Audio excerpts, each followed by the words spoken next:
Senhor presidente, senhoras e senhores senadores, submete ao exame da Comissão de Constituição e Justiça o projeto de decreto legislativo número 52 de 2014, de autoria do deputado Beto Albuquerque. A iniciativa, como Vossa Excelência já colocou, já leu, eu acredito que todos os senadores têm o relatório em mãos. O artigo 1º do projeto susta os efeitos da RDC, número 52 de 2011, da Anvisa. O artigo 2º determina que o decreto legislativo dele resultante passe a vigorar na data de sua publicação. Na justificação, o deputado Beto Albuquerque argumenta que, ao editar a mencionada resolução, a Anvisa extrapola sua competência legal e invade as prerrogativas do Poder Legislativo. A resolução foi publicada em desacordo com a opinião de especialistas em obesidade, para os quais restam poucas opções de tratamento dessa doença. No momento, além das recomendações sobre a mudança do estilo de vida, a Câmara estilo de vida, os médicos dispõem apenas de terapêutica extrema da cirurgia bariátrica. Em audiência pública realizada na Câmara dos Deputados, representantes da Sociedade Brasileira de Endocrinologia e Metabologia defenderam o uso controlado desses medicamentos. O autor acrescenta que a doença afeta mais intensamente a população carente, na qual se observa maior ineficácia do tratamento não farmacológico. Isso ocorre porque esses pacientes não têm acesso a academias desportivas e tampouco a terapêutica nutricional mais sofisticada. Ademais, não se deve ignorar que a proibição de comercialização de substâncias levou à criação de um mercado ilegal de medicamentos que certamente causará danos à saúde da população. Essa matéria tramitou na Câmara dos Deputados na forma de projeto de decreto legislativo 1123 de 2013.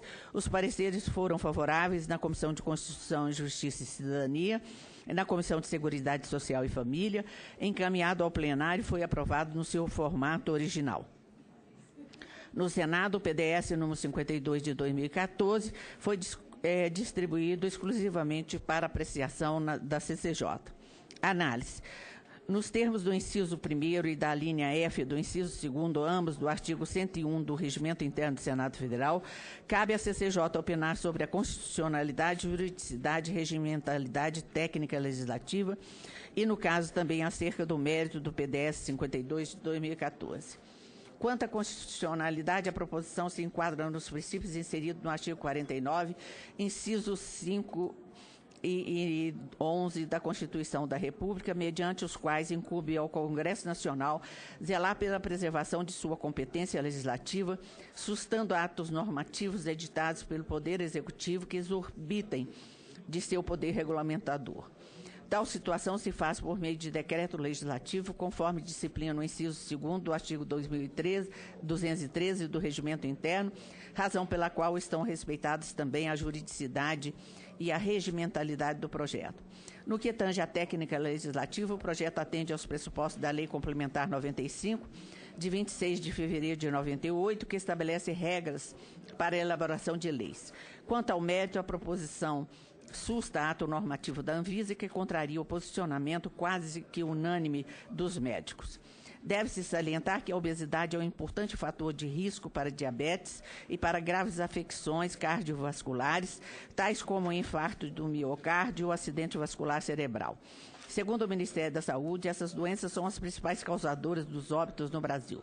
Por isso, tratar a obesidade corresponde a reduzir a mortalidade do povo brasileiro. Entretanto, desde que a resolução da Anvisa entrou em vigor, intensificou-se o problema da obesidade no Brasil. Segundo a pesquisa da Vigitel, realizada pelo Ministério da Saúde, 48% da população estava com excesso de peso em 2011. No ano seguinte, a situação piorou e a pesquisa constatou 51% dos brasileiros estavam com sobrepeso. A proibição desses medicamentos reduziu as opções terapêuticas para a obesidade. Como forma de tratamento, os pacientes recebem, na maior parte dos casos, orientações para mudança no estilo de vida, dieta hipocalórica e atividade física. Para o tratamento farmacológico, restaram somente o Orlistat e a sibutramina. Cabe ressaltar que o Orlistat possui alto preço do mercado, que inviabiliza sua aquisição pelos pacientes mais carentes. No caso da sibutramina, a Anvisa passou a exigir do médico o preenchimento de um termo de responsabilidade no ato da prescrição. Para os casos graves de obesidade, resta, por fim, apenas a medida extrema do tratamento por meio de cirurgias bariátricas. Não se sustenta o argumento de que esses medicamentos podem causar efeitos colaterais graves. Qualquer fármaco é possível de gerar reações indesejadas. O paracetamol, tão utilizado contra os sintomas de gripe, frequentemente sem prescrição médica, pode ocasionar óbito por hepatite fulminante. O dever do médico é prescrever de forma ética e responsável. Isso significa indicar os medicamentos segundo as características de cada paciente, de forma que os benefícios clínicos superem os riscos de efeitos adversos. Por isso, não cabe a uma autarquia definir o conteúdo de uma prescrição médica. Deve-se ressaltar novamente que a resolução da Anvisa recebeu ampla oposição dos médicos especialistas em obesidade. Em audiências públicas realizadas na Anvisa e na Câmara dos Deputados, representantes do SBEM e da Associação Brasileira para o Estudo da Obesidade, ABESO, manifestaram seu pleno desacordo. Mesmo assim, a agência desconsiderou o posicionamento técnico-científico dos médicos e, em 6 de outubro de 2011, proibiu a maioria dos medicamentos utilizados para tratar a obesidade. Pode-se concluir que o RDC 52 de 2011 afronta o inciso 13 do artigo 5º da Constituição da República, pois interfere no livre exercício da profissão médica. Além disso, a proibição dos medicamentos para tratamento de obesidade veda o acesso à saúde de significativa parcela da população, contrariando o artigo 196 da Carta Magna. Voto. Em vista do exposto, o voto é pela aprovação do projeto de decreto legislativo número 52 de 2014.